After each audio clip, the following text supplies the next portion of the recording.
Selamat datang kembali sahabat-sahabat penggemar catur di channel Wong Catur. Seperti biasa, kami akan membawakan partai yang luar biasa dan dimainkan oleh pemain yang luar biasa pula. Kali ini yang akan sama-sama kita bahas adalah partai yang mempertemukan juara dunia tahun 2024, yaitu pecatur India Gukesh Domaraju ketika berhadapan dengan pecatur yang disebut-sebut sebagai yang terbaik sepanjang masa. Siapa lagi kalau bukan Magnus Carlsen dari Norwegia. Seperti kita tahu, Gukesh Domaraju adalah juara dunia setelah mengalahkan juara dunia sebelumnya Grandmaster Ding Liren dalam kejuaraan dunia FIDE tahun 2024. Partai yang akan sama-sama kita bahas ini berlangsung dalam sebuah kejuaraan yaitu Super United Rapid Tournament yang digelar di Kroasia pada tahun 2023. Oke, mari langsung saja kita bahas ala Wong Catur. Gukesh Domaraju memegang buah putih dan Magnus Carlsen memegang buah hitam. Gukesh memulai dengan pion E4 yang dibalas Magnus dengan pion C5. Putih lalu kuda F3 dan dibalas dengan kuda C6. Gukesh lalu mengeluarkan gajah terangnya ke B5 dan Magnus merespon dengan pion G6. Gukesh melakukan rokade sayap raja dan Magnus gajah ke G7. Putih pion C3 dan dibalas oleh hitam kuda F6. Gukesh benteng ke E1 dan Magnus Carlsen melakukan rokade sayap raja di langkah ke-6. Gukesh kemudian mendorong pion ke D4 yang dibalas oleh Magnus Carlsen dengan pion D5 menawarkan pertukaran. Putih menolak dan memilih mendorong pionnya ke E5 sambil menyerang kuda. Magnus menyelamatkan kudanya ke petak E4. Gukesh mendorong gajah ke E3 dan Magnus mengawali pertukaran dalam permainan ini. Pion C5 kali pion D4. Dijawab oleh Gukesh dengan pion kali pion. Magnus Carlsen lalu menteri ke B6 mengancam gajah. Gukesh menjawab gajah kali kuda dan dijawab Magnus menteri kali gajah. Putih lalu mengeluarkan kuda B ke D2 menawarkan pertukaran. Magnus menolak dan memberi perlindungan dengan gajah terang ke F5. Gukesh lalu kuda ke B3 sepertinya mengincar petak A5 untuk menyerang menteri milik hitam. Hal ini langsung diantisipasi oleh Magnus dengan pion ke B6. Gukesh Domaraju lalu kuda ke H4. Kali ini mengancam gajah terang milik Magnus Carlsen dan membongkar pertahanan. Magnus memundurkan gajahnya ke petak E6. Gukesh lalu pion ke F3 mengancam kuda. Di titik ini tidak ada jalan selamat untuk kuda milik Magnus Carlsen, sehingga dia balik mengancam kuda dengan pion ke G5. Maka terjadilah pertukaran, pion kali kuda yang dijawab pula dengan pion kali kuda. Gukesh lalu gajah ke G5 menyerang dua pion.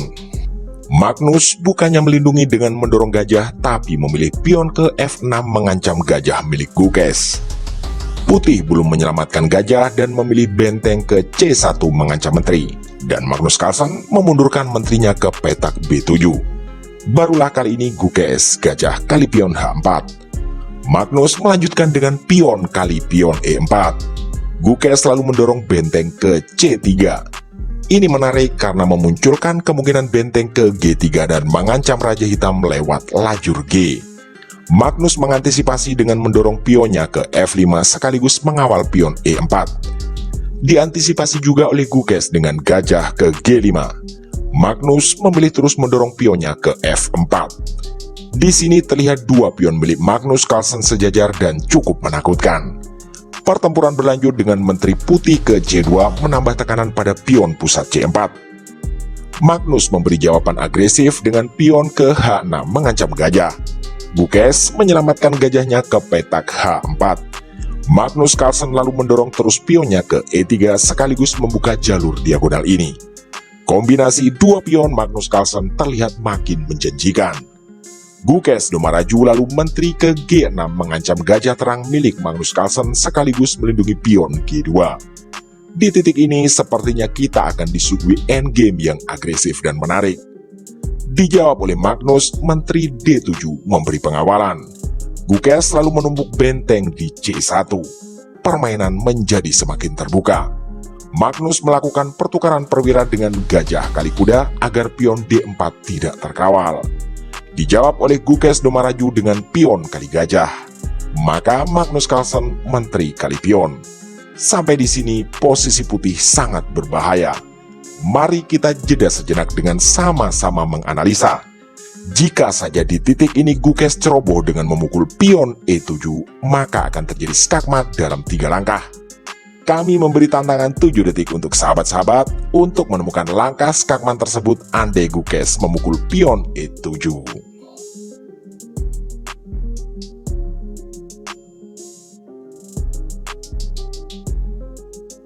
Yap, selamat yang sudah menemukan langkahnya.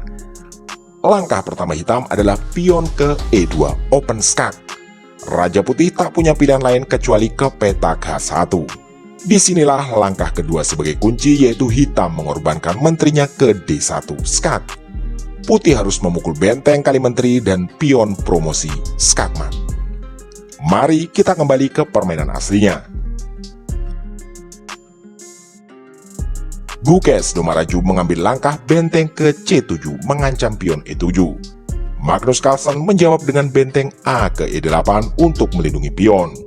Gukes lalu gajah ke E1. Magnus Carlsen menteri kali pion E5. Gukes menjawab benteng kali pion A7. Magnus Carlsen lalu menawarkan pertukaran menteri ke F5. Karena kalah pion, Gukes menolak dan memilih menteri kali pion B6. Magnus Carlsen melanjutkan tekanan dengan mendorong pion ke F3. Putih pion kali pion dan dijawab menteri kali pion. Gukes menteri ke E6 skak. Magnus Carlsen menyelamatkan rajanya ke H7. Putih pion ke H3 untuk mengantisipasi menteri ke petak G4 sekaligus memberi ruang gerak bagi rajanya. Magnus Carlsen menteri ke F1 skak. Raja putih ke G2 sebagai satu-satunya petak pilihan. Hitam menteri E2 skak.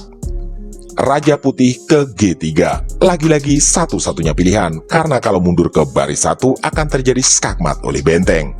Magnus kemudian benteng ke F3 skak. Raja putih ke H4. Magnus Carlsen lalu gajah F6 skak. Dan di titik ini, Gukes Domaraju akhirnya menyerah.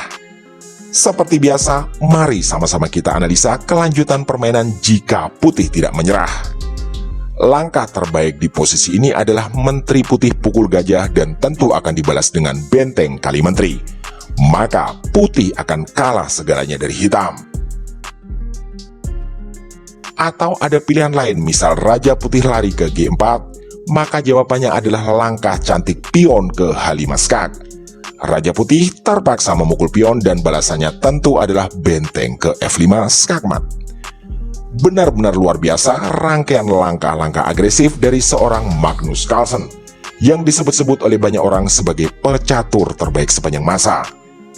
Demikianlah video catur kali ini, semoga menjadi referensi dan inspirasi kita semua.